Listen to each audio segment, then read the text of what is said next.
اور اس طرح کی چیزوں کے اوپر supreme court of Pakistan commission بناتا رہا ہے، اور یہ ایک بہت بڑا مسئلہ ہے۔ اور ظاہری بات ہے صدر مملکت کی طرف سے آفیشلی اس طرح کے لیٹر کا جانا یہ پریشر کو بھی بلڈ اپ کرتا ہے، اور اس جانب ایک اشارہ بھی ہے کہ اس چیز کو لائٹلی نہیں لیا جا سکتا۔ جب ہیڈ آف دی اسٹیٹ کہہ رہا ہے کہ اس کی تحقیقات کریں، تو اگر اس کی تحقیقات نہیں ہوتی تو یہ پھر بہت سے سوالات کھڑے کرے گا، سسپیشنز رائز ہوں گی۔ اور اگر ہم اسلام آباد ہائی کورٹ کی کارروائی دیکھیں تو ہر روز کسی نہ کسی ریمارکس میں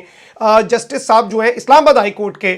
وہ یہ بات کرتے آئے ہیں کہ بھئی رات کو عدالت لگی، یہ سب تو انہیں اس کی کلیریفیکیشنز اسے کہہ لیں یا کچھ بھی کہہ لیں، ہمارے لیے ہمارے ادارے بڑے آنریبل ہیں، ہم تو بڑی عزت کرتے ہیں، اور ان اداروں کے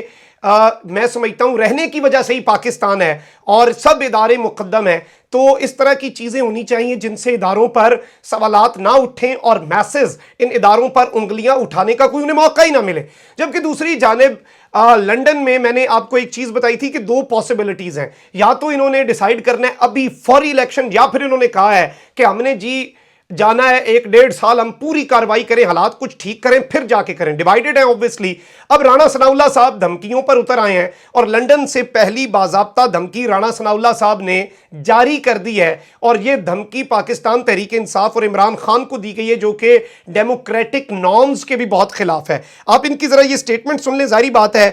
یہ ان کی کلیئر بوکھلاہٹ ہے، تو یہ میں آپ کے سامنے ناظرین کرام یہ چلوا دیتا ہوں، آپ دیکھ لیں۔ یہ 20,000 بھی نہیں لا سکتا، 20 لاکھ تو بہت دور کی بات ہے، یہ 20,000 نہیں لا سکتا، اور اگر میں چاہوں گا تو یہ 20 بھی نہیں آئیں گے۔ لیکن معاملہ یہ ہے کہ پالیسی تو آخر گورنمنٹ بنائے گی نا، میں نے تو اس کو امپلیمنٹ کرنا ہے، میں کو اپنے طور پہ تو کوئی سختی یا نرمی نہیں کر سکتا۔ جو کیبنٹ فیصلہ کرے گی، جو تمام اتحادی گورنمنٹ فیصلہ کرے گی، اس کو انشاءاللہ تعالی امپلیمنٹ کروائیں گے، اور اگر انہوں نے یہ فیصلہ کیا کہ اس کو روکنا ہے تو یہ 20 آدمی بھی نہیں لے کے آئے گا۔ تو جی 20 آدمی بھی ہم اسلام آباد میں نہیں آنے دیں گے، یہ کلیئر میں سمجھتا ہوں بدمعاشی ہے، اور ایسے معاملات نہیں ہوتے جمہوری معاشروں میں، لیکن obviously اس وقت جو ملک میں چل رہا ہے وہ بھی سب کے سامنے ہے۔ میں ناظرین اکرام اب آپ کو یہاں پر یہ بتا دوں کہ آصف علی زرداری نے تو کہا ہے کہ انتخابات جو ہیں وہ ہونے چاہیے آگے جا کر، اور obviously اپنے ٹائم پر ہونے چاہیے۔ نون لیگ بھی ڈیوائیڈڈ ہے، لیکن مریم نواز نے آصف زرداری پر لنکا ضرور ڈائی ہے، اور پبلک میں آ کر ہی ایک بیان جاری کیا گیا ہے،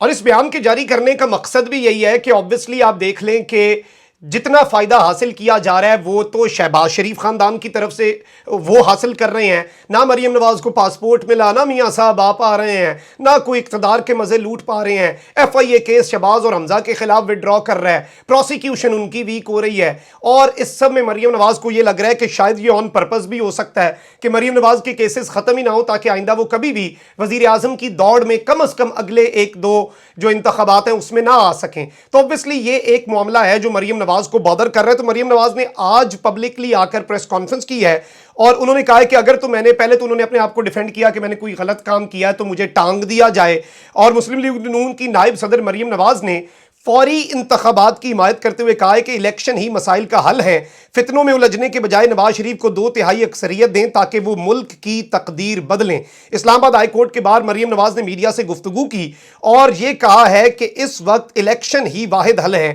اور اس وقت ظاہر بات ہے خان صاحب کو تنقید کا نشانہ بھی بنایا، سب کچھ بھی کیا، لیکن اب مریم بی بی بھی اس پوائنٹ پر آ چکی ہیں۔ مریم نواز اس پوائنٹ کے اوپر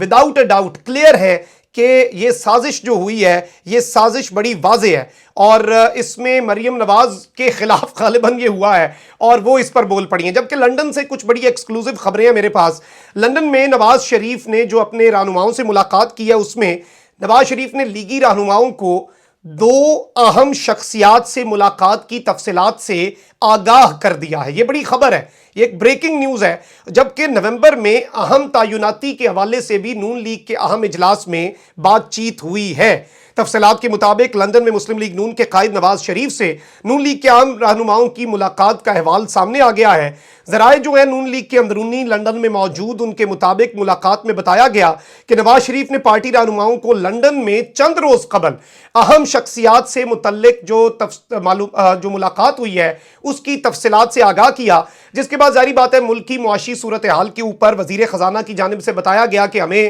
ان حالات سے نکلنے کے لیے 300 ارب روپے کی فوری ضرورت ہے، اور اس سلسلے میں سعودی عرب سے بھی ہمیں کچھ مدد ملنی ہے۔ ملاقات میں یہ طے ہوا ہے کہ اوبویسلی وزیر اعظم دو ہیں ہمارے، ایک شہباز شریف ایک نواز شریف، اسی طرح سے وزیر خزانہ بھی دو ہی ہیں، تو ملاقات میں بھی یہی طے ہوا ہے جی۔ اور ملاقات میں طے ہوا ہے کہ معاشی معاملات میں بڑے اور اہم فیصلوں پر اسحاق ڈار کی مشاورت لازمی ہوگی، جبکہ نومبر میں اہم تعیناتی کے حوالے سے بھی بات چیت کی گئی، اور نون لیگ کے ایک انتہائی اہم رہنما نے یہ بات کنفرم کی ہے کہ وزیر اعظم شہباز شریف ایک اہم ملک کا دورہ بھی کرنے جا رہے ہیں، اور اس لندن سے ڈائریکٹلی، یعنی کہ لندن سے ڈائریکٹ وہ ایک اور اہم ملک جائیں گے۔ جبکہ میں آپ کو یہ بھی بتا دوں کہ ذرائع نے یہ کنفرم کیا ہے کہ پیپلز پارٹی سے معاملات پر انتخابی الائنس جو ہے اس کی نون لیگ کی اکثریت نے مخالفت کی ہے کہ زرداری ہمارے ساتھ یہ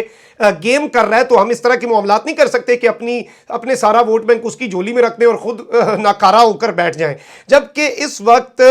یہ کنفرم ہو گیا ہے اس ملاقات میں کہ تحریک انصاف کے رہنماؤں کے خلاف مقدمات بنائے جائیں گے جن میں کرپشن چارجز بھی شامل ہوں گے، اور ایون نواز شریف کی وطن واپسی پر بھی اس ملاقات میں غور کیا گیا ہے کہ کس طرح وطن واپسی ہوگی، جس پر طے ہوا کہ بجٹ کے بعد نواز شریف کی واپسی کے آپشنز پر دوبارہ مشاورت کی جائے گی۔ یہ کنفرم نہیں ہو پایا، تو یہ ایک بڑی ڈیولپمنٹ کے طور پر چیز سامنے آئی ہے۔ کامنٹ سیکشن میں رائے کا اظہار ضرور کریں، اپنا بہت خیال رکھیں۔ اللہ نگہبان۔ پاکستان زندہ باد۔